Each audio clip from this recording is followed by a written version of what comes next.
Now, I have a question for you. A riddle for you. Some people are crisscross applesauce. You can be any way that you're comfortable and have enough room so you don't bump into somebody. Now, I don't want to be a stranger. What do you think my name is? What do you think my name might be? She's George. George is my name. And I am curious, that's why I like libraries, because you get to find out all kinds of things, but I am not a monkey. By name, I'm George Shannon. Who I am is more all about stories. I was lucky I grew up before television, and I was read to a great deal, and when I got to be old enough to read, I began to read to my 3 younger brothers. And since I wanted to be a writer, I was always making up stories and started writing them, and eventually they've been published for the last 30-some years. Making stories, talking about stories, helping people find stories that they have but don't know they know is who I am. We are going to do a story together because I have never heard this story before. Curious George. A frog. And a dog. a duck. A glowing duck. A glowing duck and a frog. I need some ideas from you about what could happen in the story. What is something that could happen to the frog? What do you think might happen to the frog? An owl. I read a book about owls, and some owls eat frogs. Uh-oh, then he might be in danger if there's an owl looking for a frog. That could be a problem. What's another possibility? Well, one of the things that I wanted to do was not read a story that already had pictures, because that would plant and sort of close down, I think, the imagination. This, I wanted them to learn that they could really think of their own pictures. So I shared a folk tale that had lots of imagery in it, so they could literally experience. They were seeing things in their head. They were making up the movie in their head. And then when we started to work on a story, it was not point by point by point, but to do a miniature version of my writing journal, where I would think of, well, so-and-so could be in the story, so-and-so could be in the story. What's their relationship? To explore. A duck and its mouth and bite. The duck and its mouth and bite really hard. Now let's say, if the fox does try and bite the duck, what could the frog do to help the duck? Oh, fantasy is luckily at the center of children's lives, and if adults are lucky, it's at the center of their lives. I'll steal something from Einstein. A woman asked him at one point, what should I read to my child to make him a great scientist? And Einstein said, fairy tales. Oh, well, that's nice, and I did that when he was younger, but what should I read to my child to make sure he becomes a great scientist? Fairy tales. If you cannot learn to imagine what doesn't exist, you can't invent anything. You can't cure something. You can't write the poem. You can't build a better mousetrap. So the fantasy, that's how new things develop. That's how you know you can do something you thought you couldn't do. That's how you learn to get along with people that you were first afraid of. So it's about everything. What could the duck do? You think the duck will just sit there and say, well, it looks like I'm going to be dinner. Might as well get it over with. Bring on the gravy. What could the duck do? What's something else they might try? It might flock to get the fox. Children play dress up because they're trying to learn how to be a person. Children play house because they're trying to imagine what it's going to be. If you're going to write something, you have to imagine something that hasn't been written before, or in a way it hasn't been written. You're not going to be a scientist if you can't imagine an answer to a question that hasn't even been asked yet. So to spend time playing and imagining is what it's all about. I am going to tell you the story that you helped me make about the duck and the frog. For the party. So, we're going to make it up. And you are going to help me at the end. Me? Everybody's going to help me at the end because once there were 2 great friends, the little duck and the frog, and every day they would visit and they would share secrets. And they would look up and see if any birds were flying around to see if they'd gotten away from the hunter and if they were having a party. So often, especially children, but often adults as well, when they start to make something, they will latch on to the first idea and then they feel trapped. They don't like it as much anymore. But now they hate the whole process. So if we can play around a little bit and come up with options, I would ask them several different plot points, and then I told the story back to them so they could see that their architecture of ideas could be expressed in a wider way, add language, play around with it a little bit. And then after they've heard that and experienced the story that they helped create, say, I don't have an ending yet. I need you to draw what's going to happen at the end. And because we had the energy of the story going up to it, they very quickly had answers they wanted to draw.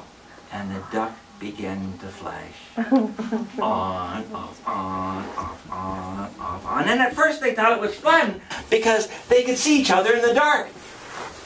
But then they heard an owl come by going...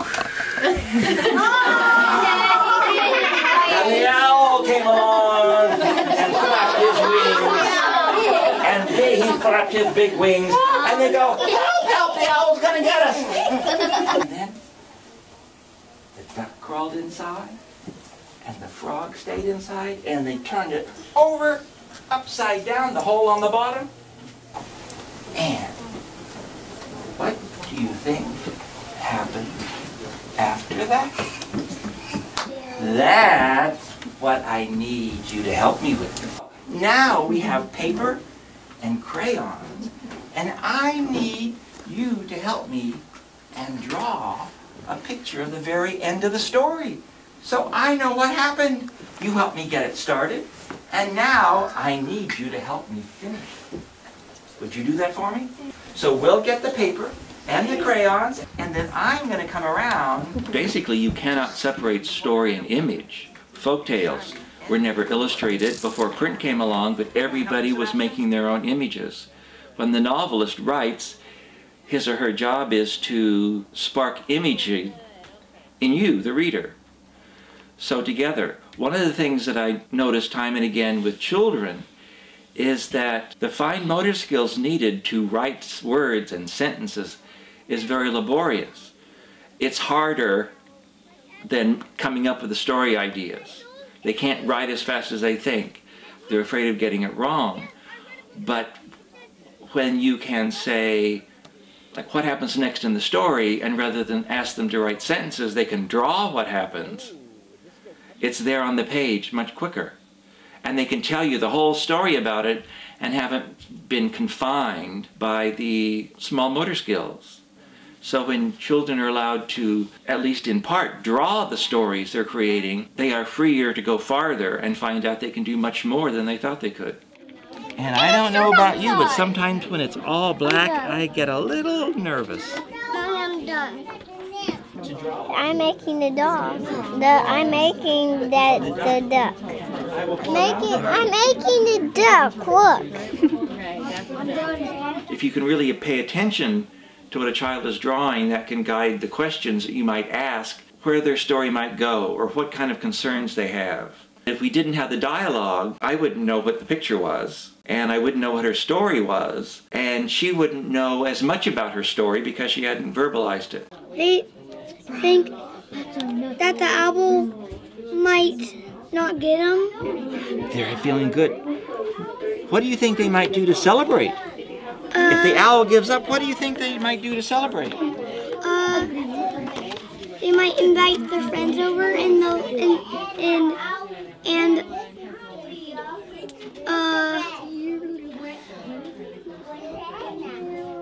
they could play bingo. Yeah.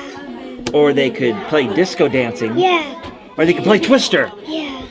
We could work with children in their drawings and help them identify what they were adding to the story, how they were changing things, so they begin to develop a vocabulary for what goes into a story. I see. The owl was over and they came out of the pumpkin into the water. Oh, he doesn't look very happy. Yeah. Why do you think he's not very happy? Because he can't find, because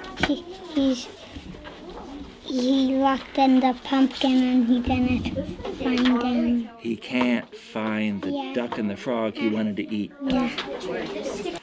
And when we were brainstorming with the kids, it was never, tell me somebody to be in the story. Tell me what they're going to do. It was, let's think of 3 things that could happen in the story. So you come up with options. We're thinking or fantasizing as we go, and learn not to take our first answer as absolute.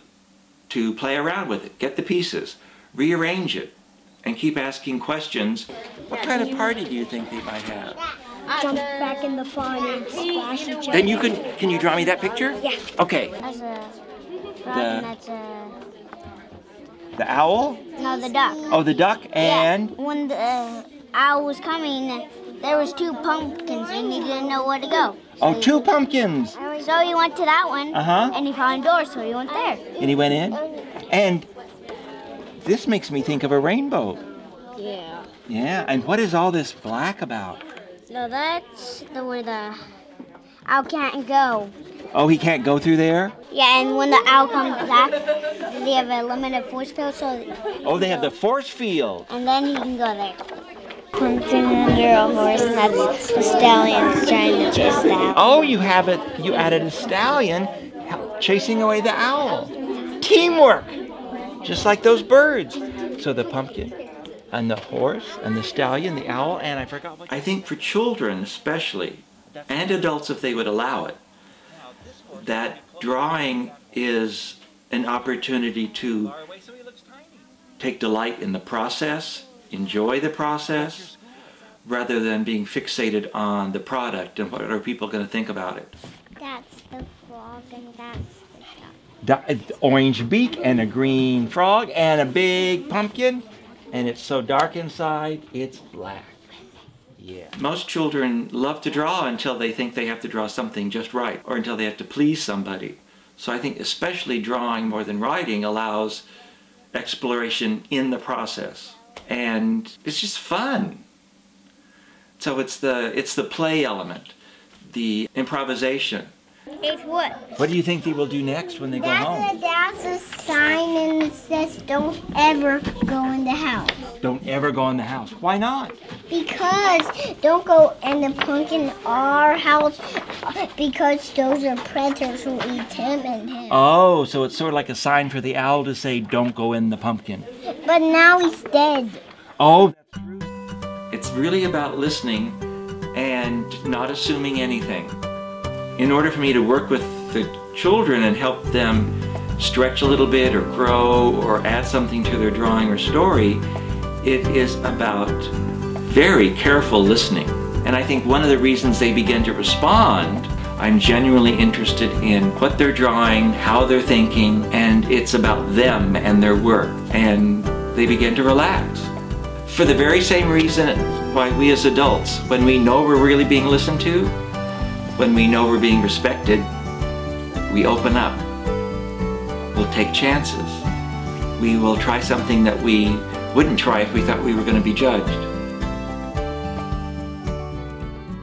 Thank you for ending the story. I made it all on my own. You did, exactly. That's what's fun about stories.